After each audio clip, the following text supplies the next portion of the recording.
Bonjour et bienvenue dans cette démo. Si vous regardez cette vidéo et que vous voulez continuer avec nous, ça veut dire simplement que vous avez regardé tous les cours du chapitre 1 et que vous avez également suivi la vidéo des prérequis, des équipements que nous avons besoin pour pouvoir développer ces cours. Alors, si vous n'avez pas encore regardé, je vous recommande fortement d'aller les regarder pour être au même niveau que nous et avoir les mêmes informations jusqu'à cette étape.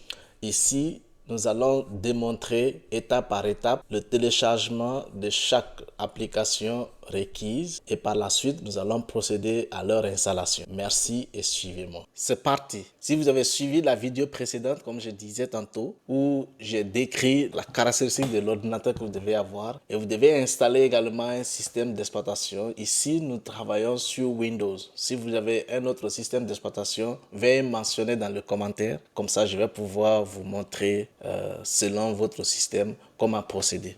Ici, nous sommes dans Windows. La première application que nous allons nous rassurer que c'est installé, c'est Chrome. Alors, je vérifie ici, est-ce qu'il y a Chrome? S'il n'y a pas Chrome, je dois aller le télécharger. Alors, qu'est-ce que je fais? Dire non. Non. Microsoft collecte beaucoup d'informations sur les utilisateurs à partir de son système d'exploitation. Donc, je vais installer ici Chrome.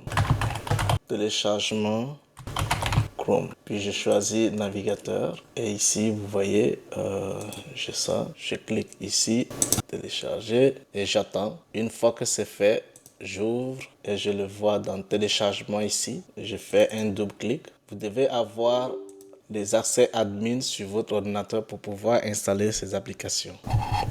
Donc, nous avons téléchargé Chrome et nous sommes en train de l'installer maintenant. Ouais. Si vous arrivez à cette étape, vous pouvez procéder jusqu'à ce que vous terminez. Excellent. On a fini d'installer Chrome. Je peux fermer déjà cette fenêtre et on peut vérifier Chrome. Chrome est déjà là. Donc, si vous avez déjà installé Chrome, vous avez deux possibilités. Soit l'épingler sur la barre de tâches ici. Alors, qu'est-ce qu'on fait? Vous faites un clic droit et puis épingler. Ou soit, dès que vous sélectionnez l'application, vous voyez ici, c'est la même chose. Donc, je peux cliquer sur épingler sur la barre des tâches ou sur l'écran d'accueil. Moi, je vais sur la barre des tâches. Donc, voici. Je peux même le déplacer et l'envoyer ici. Et c'est fait. Ça veut dire, même si je ferme, je vais toujours le retrouver ici. Excellent. Répondre et puis fermer. Voici, j'ai installé Chrome. Alors, maintenant, je vais fermer ce navigateur Edge. Puis je vais aller directement sur Chrome. Par la suite, je vais télécharger Notepad++.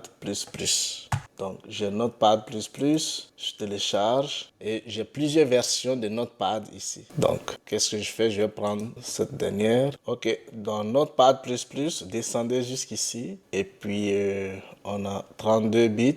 Moi, je vais prendre celui-là. Prenez Install et puis je clique sur Installer. Puis, suivant, install. Puis je peux le lancer. Alors, une fois que c'est fait, lui aussi, je peux l'épingler directement dans la barre de tâches. Je le déplace, je mets ici. Et on a fini d'installer Notepad++. OK? On a fini d'installer Notepad++. Donc, troisième application, on va installer Visual Studio Code. Visual Studio Code. Je dis télécharger. Oui, je choisis le système d'exploitation. Moi, j'ai Windows. Donc, je choisis Windows. OK, il dit ici d'attendre un moment jusqu'à ce que le téléchargement soit lancé. Mais le téléchargement est déjà lancé. Je clique ici et boum, je vois que le téléchargement est terminé. Alors, je vais l'installer. Je vais procéder à son installation. Donc, Visual Studio Code, c'est quoi? C'est un environnement où une qu'on utilise pour créer des scripts. Et suivant, si je vais créer le raccourci sur bureau, je dis oui. Suivant, install. Excellent. Si tout ça c'est fait, je vais fermer. J'ai fini d'installer Visual Studio Code. J'ai fini d'installer Notepad++.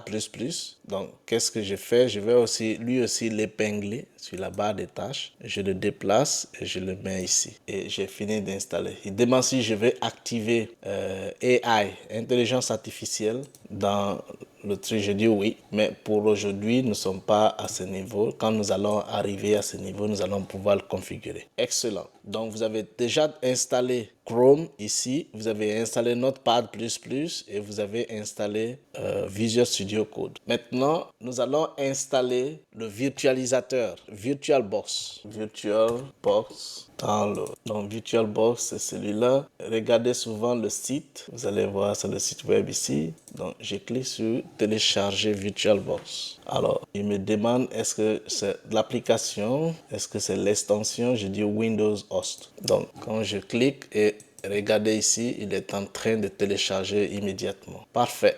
Là, c'est fini. Le téléchargement est terminé. Je procède à son installation. Je confirme oui. Qu'est-ce qu'il dit? Il dit Oracle VirtualBox 10 need the Microsoft Visual C++.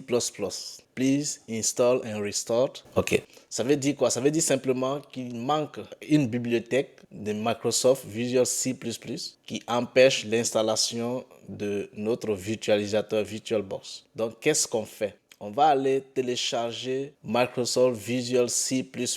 Donc, qu'est-ce qu'on fait? On dit, il n'y a pas de problème, on le laisse comme ça et nous allons partir télécharger Microsoft. On dit télécharger Microsoft Visual C++.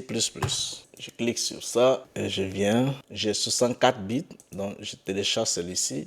Et voilà, il est téléchargé. Je reviens. Je fais tout ça pour que vous puissiez suivre parce que quand vous trouvez les vidéos sur YouTube, la partie où il y a des erreurs, les gens cachent et quand vous procédez, vous avez des problèmes, vous ne savez pas comment c'est arrivé. Donc, moi, je vous montre étape par étape, et ainsi de suite. Donc, c'est terminé, c'est fait. Je reviens réinstaller. Il a demandé, après l'installation, on doit redémarrer l'ordinateur. Mais on va d'abord lancer si c'est vraiment nécessaire de redémarrer. Je dis, j'accepte le contrat.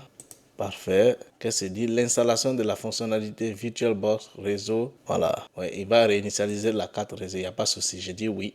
Et puis je dis suivant, OK. Il va laisser, je laisse tout ça coché. Je n'ai pas de préférence. Installer. Donc, qu'est-ce qui s'est passé ici? Quand on a voulu installer notre application VirtualBox, après avoir téléchargé, c'était correct. Mais pour l'installer, il a vérifié qu'il manque un outil. Donc, c'est le gestionnaire Package Manager. C'est le gestionnaire des applications qui est allé vérifier. Il a vu, il y a un outil qui manque à notre système d'exploitation, qui l'empêche d'accueillir notre VirtualBox. Donc, nous sommes allés télécharger cette application qui est Microsoft Visual C++. Nous l'avons installée et c'est ce qui nous a permis maintenant d'installer VirtualBox. Et voilà, nous avons terminé l'installation de VirtualBox qui va nous permettre de créer des machines virtuelles dans notre ordinateur qui est là. Donc, si vous voyez, voici l'interface de VirtualBox. Donc, je peux aussi l'épingler ici à la barre des tâches. Je déplace, je mets ici. Si vous êtes arrivé jusque-là, vous avez réussi à installer Chrome, Notepad++, Visual Studio Code et par la suite, vous avez installé Oracle VirtualBox. Merci d'avoir suivi cette vidéo et on se retrouve dans la prochaine étape. Merci.